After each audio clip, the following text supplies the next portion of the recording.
రేవంత్ సర్కార్పై నిప్పులు చెరిగారు BRS working president KTR. Hyderabad మీదకే కాదు అడవి మీదకు బుల్డోజర్లు ఎక్కుపెడుతున్నారని మండిపడ్డారు. పేదలు ఆడబిడ్డలు అన్న ఇంగితం లేదని దుయ్యబట్టారు. పోడు భూముల్లో వ్యవసాయం చేసి పొట్టపోసుకుంటున్న ఆదివాసీల మీద దాడి చేయటమేంటని ఆగ్రహం వ్యక్తం చేశారు. ఏళ్ల తరబడి సాగు చేసుకుంటున్న ఆదివాసీల మీద దాడి అమానుషమన్నారు కేటీఆర్.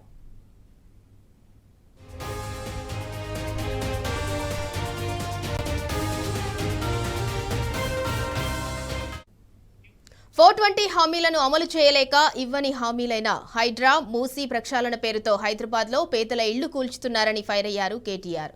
రోడ్ల విస్తరణ, పరిశ్రమలకు భూసేకరణ పేరుతో లగచర్ల, దిలావర్పూర్, పెద్దధన్వాడ, చారగొండ రైతుల పొలాల్లోకి ఇళ్ల మీదకు రేవంత్ ప్రభుత్వం బుల్డోజర్లు ఎక్కుపెట్టిందని నిప్పులు చెరిగారు.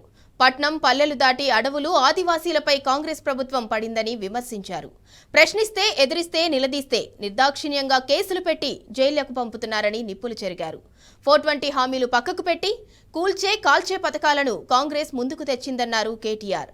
ఇకనైనా తెలంగాణ సమాజం మేల్కొనాలని విజ్ఞప్తి చేశారు.